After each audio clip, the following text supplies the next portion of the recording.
동생아, 왜? 잠시 와봐. 왜? 급한 일이야. 싸늘하다. 물까? 아이씨.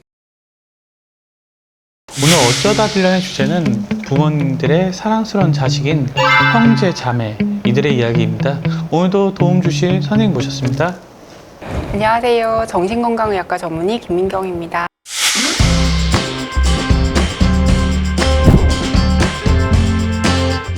형제, 자매를 보면 우애가 깊은 사람도 많고 남보다 못한 관계라고 말하는 사람도 많습니다.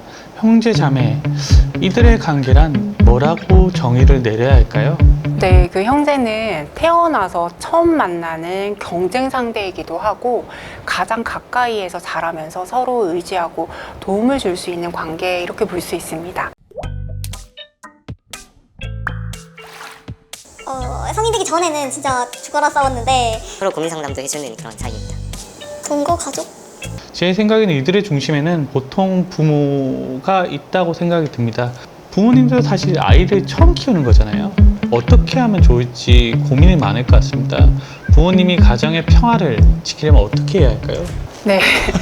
사실 그 형제자매들 사이의 감정을 복잡하게 만드는 것은 반드시 그 사이에 부모가 끼어 있기 때문입니다. 그렇죠. 네. 형제 관계는 본질적으로 삼각관계인 셈인데요.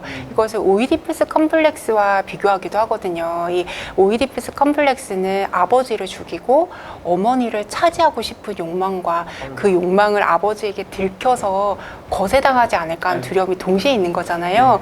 그래서 억압하게 되죠. 그래서 부모님들이 자녀들을 대할 때 가장 좋은 것은 사실 아이들 모두를 동등하게 사랑하고 적절한 거리를 두는 게 좋은데요. 그 부모의 애정이 한 아이에게만 치우치거나 혹은 한쪽 아이만 문제시하며 혼내게 됐을 때 형제 자매들 사이의 갈등이 더 두드러질 수 있습니다.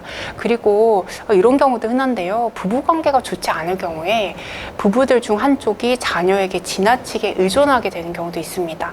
이런 경우도 가족 전체의 균형을 두고 보게 되면 이제 균형이 깨지는 거기 때문에 좋지 않습니다.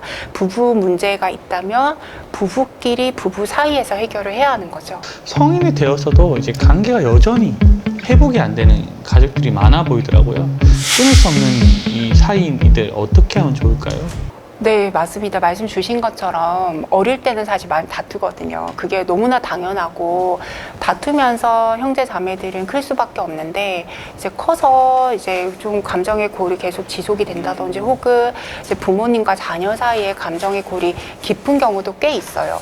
근데 그 당사자 입장에서 이게 가족인데 인연을 끊을 수도 없고 이걸 어떻게 해결해야 되지라는 고민이 든다는 것은 그 마음속에 가족과의 관계가 고통스럽다는 게 우선이거든요. 근데 이것을 그냥 해결하는 것을 우선 목표로 두게 되면은 좀 더 힘들 수 있어요. 왜냐하면 내가 이미 그 관계로부터 상처를 받았고 힘들기 때문에 이것을 연을 끊을 수 없는데 어떻게 해야 되나 하는 고민을 한다는 것이거든요. 그래서 그럴 때는 저는 우선 마음을 좀 들여다보시라 이렇게 말씀을 드려요. 내가 누군가에게 굉장히 상처를 받았다는 것은 상처받은 그 마음 아래에 충족되지 못한 내 여린 마음이 대개는 숨어 있어요. 이를테면 부모님으로부터 충분히 사랑받고 싶었는데 그러지 못했다든지 뭐 형이나 혹은 동생으로부터 이해받고 싶었는데 뭐 관심받고 싶었는데 그러지 못했다든지 그런 내 마음부터 우선은 좀 돌볼 필요가 있고요. 그것을 내가 물론 이제 누군가로부터 인정을 받고 상담을 받고 혹은 그 대상인 부모님이나 형제자매가 그때 정말 미안했어. 내가 너 마음을 몰라줬구나. 그때 내가 사랑해줬어야 되는데 그러지 못했어. 라는 답을 들을 수 있으면 좋지만 그러지 못하는 경우도 있거든요. 그렇다 그러면 내가 내 스스로 내 마음을 좀 돌아보고 내가 그때 그 어린 시절의 나를 좀 이렇게 대면한다고 생각하고 위로를 줄 수 있어요.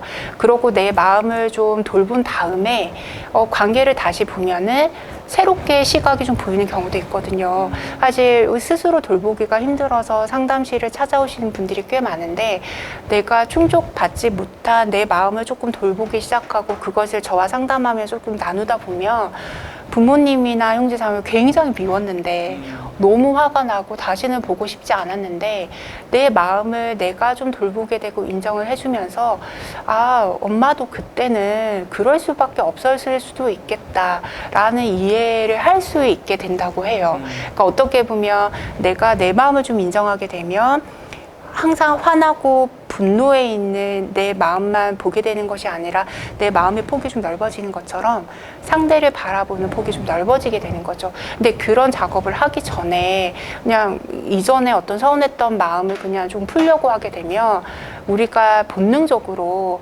서운한 마음을 얘기할 때는 조금 화를 내게 되거든요. 그렇게 되면 상대도 내가 나도 사실 힘들었다라는 말을 듣게 되는 경우가 많기 때문에 덜어는 갈등이 더 증폭이 되기도 해요. 예, 그래서 서운함을 먼저 그냥 느닷없이 이렇게 드러내기보다는 내가 그때 무엇이 내 마음 안에는 있었는데 채워지지 못했었나? 그것을 좀 스스로 돌아보고 저는 돌볼 필요가 있다고 생각을 합니다. 근데 그러기가 좀 힘이 들다면 가까운 가족이라 하더라도 성인이 된 이후에는 좀 일정한 거리를 둘 수도 있다고 저는 설명을 드립니다. 이 외동인 친구들이 이제 혼자 자랐다는 점에서 외동에 대한 편견도 물론 있는 것 같은데 남들이 말을 좀 들어보면 사교성이 좀 떨어질 것 같다, 싸가지가 없다는 말을 많이 듣는다고 하고 외동이라고 이제 사교성이 떨어지고 다둥이라고 이제 사교성이 좋은지를 좀 여쭤보고 싶은데 사실 이거에 대한 어떤 정확한 통계가 있지는 않아요. 예. 그래서 이게 자칫 또 편견을 가지실 수가 있기 때문에 꼭 그렇지는 않다라고 전제를 하고 제가 말씀을 드리고 싶고요.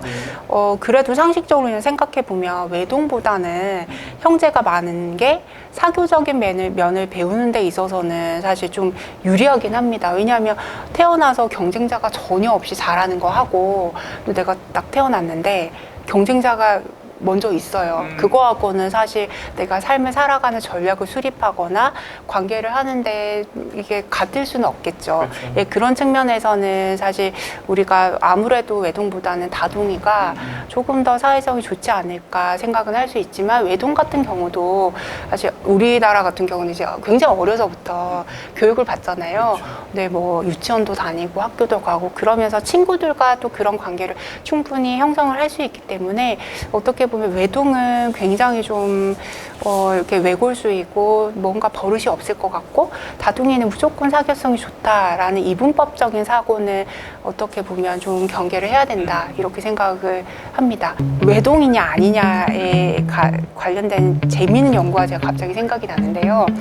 그 음식을 먹을 때 맛있는 부분과 조금 맛없는 부분이 있잖아요. 이렇게 한 접시 보면은 무엇을 먼저 먹는가 하는 재미있는 실험을 한 분이 계시더라고요. 저는 안 좋아하는 것부터 먹을 것 같은데. 이제 태어난 순서하고 좀 연관이 있다는 연구 결과가 나타났어요. 왜냐하면 예를 들어 막내 같은 경우는 내가 이제 좋아하는 것을 늦게까지 남겨놓으면 어렸을 때 어떻게 될까요? 없어지죠. 네, 없어지죠. 바로 빼앗길 가능성이 네, 높습니다. 네, 그래서 이제 그 막내나 이제 위로 이제 손이 형제가 많은 사람들은 일단은 좋아하는 것부터 먼저 먹는다라고 답할 확률이 더 높았다고 하고요.